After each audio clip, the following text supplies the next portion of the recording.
한신대학교 사회혁신경영대학원은 2024년 1월 29일부터 2월 4일까지 필리핀의 사회적 경제와 국제개발의 현장을 탐방하였다.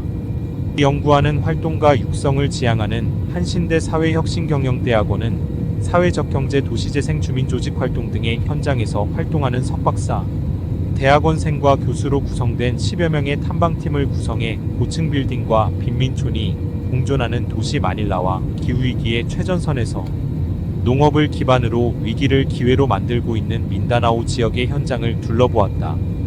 유명 관광지와 달리 한국인들에게는 잘 알려져 있지 않은 필리핀의 빈민촌과 농업 개발의 생생한 현장을 영상으로 담았다.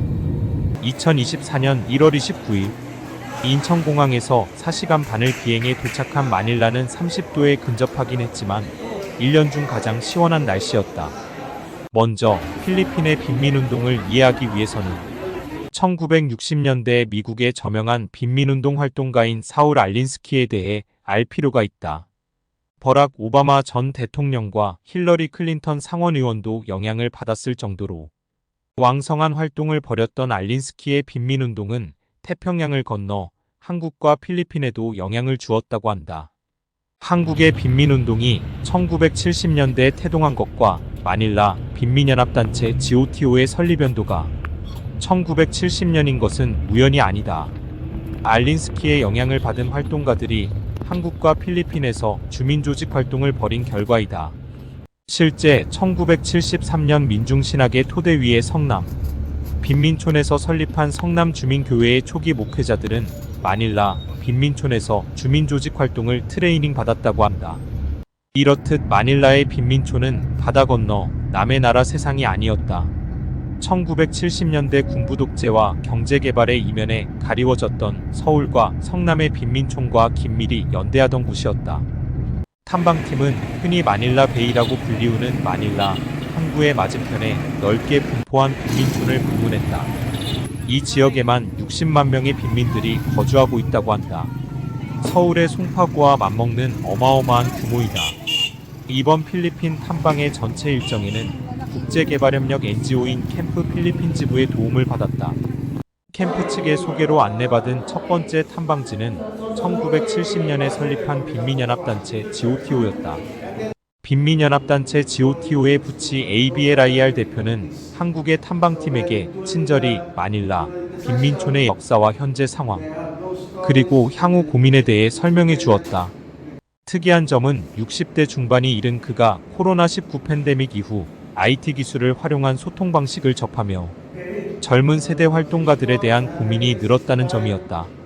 이어서 방문한 곳은 서울의 난지도처럼 마닐라의 쓰레기를 산처럼 쌓아서 형성된 스모키 마운틴 지역 빈민촌이었다.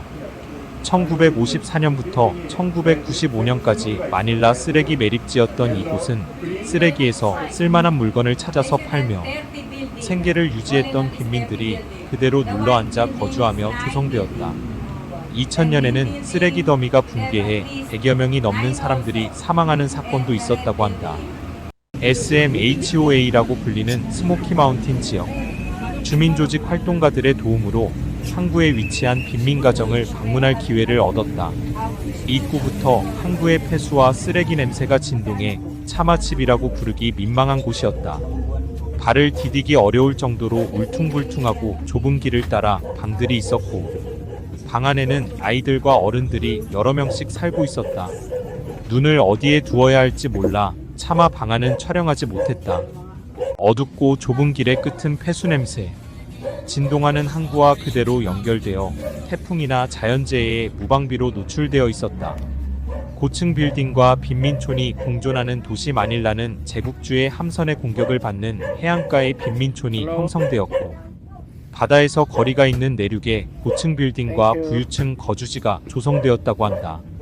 인구의 절반이 하루 $2 미만으로 생존하는 필리핀의 정치는 어디에서 누구를 위하여 무엇을 하고 있는지 궁금해졌다. 2024년 1월 30일 마닐라에서 차로 2시간을 달려 이팅IGHTING 공제센터가 위치한 타워빌 지역을 방문하였다. 이 원래 교통과 전기가 연결되지 않는 소외된 곳이었는데 국제개발협력 NGO인 캠프가 현지 조사 끝에 이곳의 주민들과 협력해 2012년 봉제센터를 설립하였다고 한다. IMF 이후 한국의 자활 사업을 떠올리면 이해가 쉬울 것이다. 스마일 타워빌이라는 책으로 한국에 소개된 이팅 봉제센터 사례는 주민주도형 사례로 타 지역에도 모범으로 전파되고 있으며 최근에는 이곳의 양계장에서 생산한 계란을 사회연대 경제사업의 일환으로 설립한 올카오RGA에서 판매하는 등 사업을 다각화하고 있었다. 특히 코로나19 팬데믹 시기 정부 개발협력 기관인 코이카 KOICA 등과 협력해 이팅 봉제센터에서 생산한 면 마스크 11만 장을 마닐라의 7개 빈민지역에 보급한 사례가 인상적이었다. 2024년 1월 31일 필리핀 국립대학교에 위치한 아시아 사회적 기업 가정신 연구소 ISEA를 방문하였다. 한국에 비해 국제연대 개발협력 사업이 활발한 필리핀은 인구조사를 5년에 한 번씩 할 정도로 데이터의 자료화와 연구가 더딘 국가이다. 그런 만큼 ISEA와 같은 연구소의 활동이 소중하다. 연구소의 발제중 사회적 기업가 정신에 대한 내용이 인상적이었다.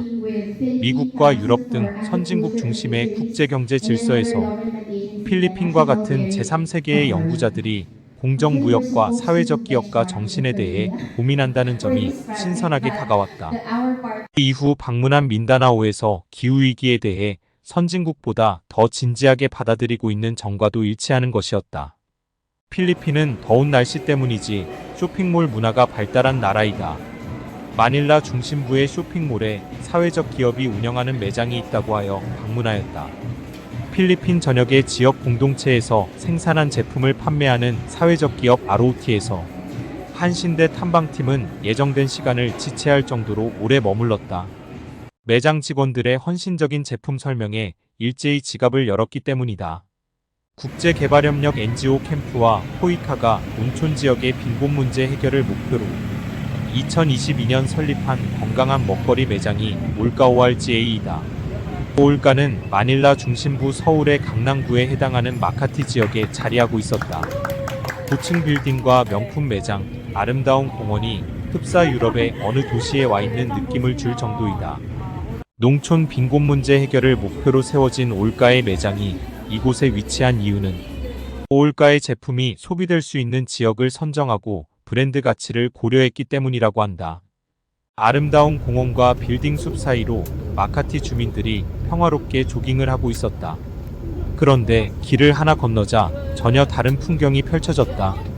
조깅하는 사람은 한 명도 보이지 않더니 이내 강도와 마주하게 되었다. 다행히 빼앗기거나 다친 사람은 없었지만 탐방팀 중 한 명의 가방이 열리는 아찔한 순간이었다. 필리핀이 풀어야 할 숙제가 만만치 않음을 직감하였다. 2024년 2월 1일 3박 4일 마닐라 일정을 마친 탐방팀은 마닐라 공항에서 국내선 비행기를 타고 필리핀에서 두 번째로 큰 섬인 민다나오의 다바오 공항으로 향했다. 2024년 2월 2일 민다나오 개발청의 고위 관료들이 우리를 반갑게 맞이해 주었다. 개발청 장관과의 약속이 예정되어 있었으나 민다나오 지역의 폭우 피해로 인해 장관을 대신한 고위 관료들을 만나게 되었다.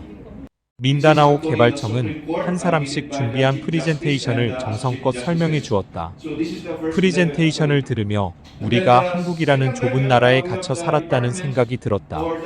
민다나오는 바다 건너 인근한 브루나이, 인도네시아, 말레이시아와 네트워크를 구성해 기후위기에 공동으로 대응하고 에너지 환경, 관광 등 산업을 개발시킬 비전을 갖고 있었다. 남북한 교류는커녕 대화조차 막혀있는 우리의 현실에서 진짜 섬나라는 필리핀이 아닌 한국일 수 있겠다는 생각이 들었다. 이어서 민다나오의 중심 도시 다바오시 협동조합청에 속한 사회적 기업이 운영하는 커피숍을 방문하였다.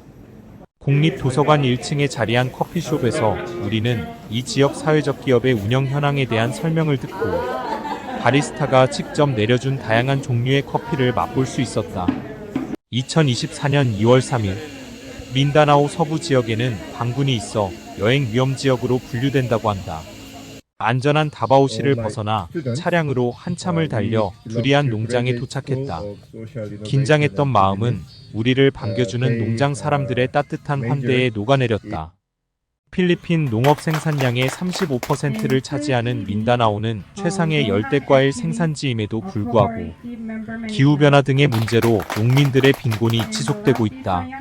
이 지역 농가의 90%가 두리안을 생산하고 있는 점에 주목한 국제개발협력 NGO 캠프는 민다나오 개발청 등과 협력해 지속가능한 농업환경 구축 사업의 일환으로 두리안 협동조합을 조직했다고 한다.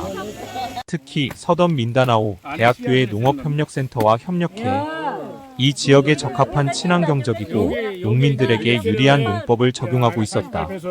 예를 들어 높은 두리안 나무에서 두리안을 따는 위험한 작업 대신 낮은 두리안 나무에서 두리안을 수확할 수 있는 실험을 하고 있었다. 그리고 그동안 쓰레기로 버려지던 두리안 껍데기를 두리안 나무 주위에 배치해 친환경 비료로 만드는 과정도 볼 수 있었다. 2024년 2월 4일 7박 8일 필리핀 탐방의 마지막 날이다. 탐방팀은 민다나오의 숙소를 정리하고 다바오 공항에서 마닐라 공항으로 비행한 후 다시 인천공항행 비행기에 올랐다. 현 정부 들어 아세안 지역에 대한 관심은 급격히 줄었지만 필리핀 사람들의 한류에 대한 사랑은 여전했다. 민다나오 개발청은 한국과의 교류 협력을 원하고 있었고 필리핀 국립대학교와 서던 민다나오 대학은 한국 대학과의 학술 연구를 희망하였다. 그리고 마닐라 베이 빈민촌의 아이들은 낯선 이방인들에게 호기심 어린 눈빛으로 웃고 있었다. 스마일 필리핀은 그냥 하는 말이 아니었다. 농장에서 빈민촌에서 어느 곳에서 만나도 필리핀 사람들은 웃고 있었다. 한신대학교 사회혁신경영대학원 탐방팀은 민다나오 두리안 농장의 한 그루에 두리안 나무를 심었다. 그리고 두리안 열매가 열리는 5년 후 농장을 다시 찾겠다고 약속했다.